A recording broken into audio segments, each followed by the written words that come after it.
ಜಿಲ್ಲೆ ಹಾಗೂ ಕಲ್ಯಾಣ ಕರ್ನಾಟಕ ಭಾಗಕ್ಕೆ ಸಚಿವ ಸ್ಥಾನವನ್ನ ನೀಡಬೇಕು ಅಂತ ಹೇಳಿ ಸಿಎಂ ಡಿಕೆ ಶಿವಕುಮಾರ್ ಹಾಗೂ ಸಿದ್ದರಾಮಯ್ಯ ಅವರ ಬಳಿ ಬೇಡಿಕೆ ಇಟ್ಟಿರುವುದಾಗಿ ಕೊಪ್ಪಳ ಶಾಸಕ ರಾಘವೇಂದ್ರ ಹಿಟ್ನಾಳ್ ಅವರು ತಿಳಿಸಿದ್ದಾರೆ.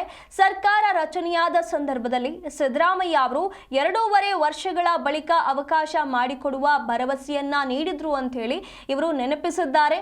ಮಂತ್ರಿ ಸ್ಥಾನಕ್ಕಾಗಿ ಹೈಕಮಾಂಡ್ ಮಟ್ಟದಲ್ಲಿ ಪ್ರಯತ್ನ ಮುಂದುವರಿಸುವುದಾಗಿ ಹೇಳಿಕೆಯನ್ನ ನೀಡಿರುವಂತದ್ದು.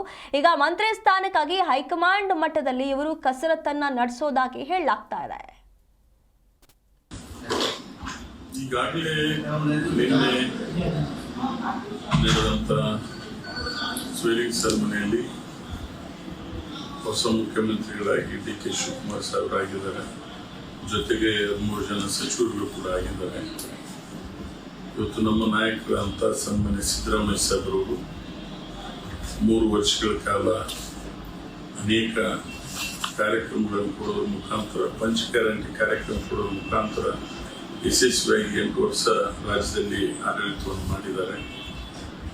ಹಾಗಾಗಿ ಇವತ್ತು ನಾವು ಕೂಡ ಮನವಿಯನ್ನು ಈ ಭಾಗಕ್ಕೆ, ಹೈದರಾಬಾದ್ ಕರ್ನಾಟಕ, ಕಲ್ಯಾಣ ಕರ್ನಾಟಕ ಭಾಗಕ್ಕೆ ಸಚಿವ ಸಂಪುಟದಲ್ಲಿ ಅವಕಾಶ ಮಾಡಿಕೊಡ್ಬೇಕಂತೇಳಿ ಮನವಿಯನ್ನ ಇಬ್ಬರು ನಾಯಕರಲ್ಲಿ ನಾವು ಇಟ್ಟಿದ್ದೇವೆ. ಅದರಲ್ಲಿ ವಿಶೇಷವಾಗಿ ಸಿದ್ದರಾಮಯ್ಯ ಸಾಹೇಬರವರಿಗೆ ಮನವಿಯನ್ನು ಮಾಡಿದ ಸಂದರ್ಭದಲ್ಲಿ ಈ ಹಿಂದೆನೆ 23ರಲ್ಲಿ ಸರ್ಕಾರ ರಚನೆ ಆಗ್ತಕ್ಕಂಥ ಸಂದರ್ಭದಲ್ಲಿ ನಾವು ಕೂಡ ಭೇಟಿಯಾದಾಗ ನಮ್ಮ ನಾಯಕರಾಗಿರ್ತಕ್ಕಂಥ ಸಿದ್ದರಾಮಯ್ಯ ಸಾಹೇಬರವರು ಆ ಸಂದರ್ಭದಲ್ಲಿ ಹೇಳಿದ್ರು, 2.5 ವರ್ಷ ಅವಧಿ ಮಾಡಿ ನಿನಗೂ ಅವಕಾಶ ಮಾಡಿಕೊಡ್ತೀವಿ ಅಂತಕ್ಕಂಥ ಮಾತನ್ನ ಹೇಳಿದ್ರು. ಮೊನ್ನೆ ಕೂಡ ಅವ್ರು ಭೇಟಿಯಾಗಿದ್ದಾರೆ. ಅವಕಾಶ ಈ ಭಾಗಕ್ಕೂ ಕೂಡ ಕೊಡ್ತಾರೆ ಅಂತೇಳಿ ಈಗಾಗಲೇ 3 ಜನ ಶಾಸಕರಲ್ಲಿ 3 ಕೂಡ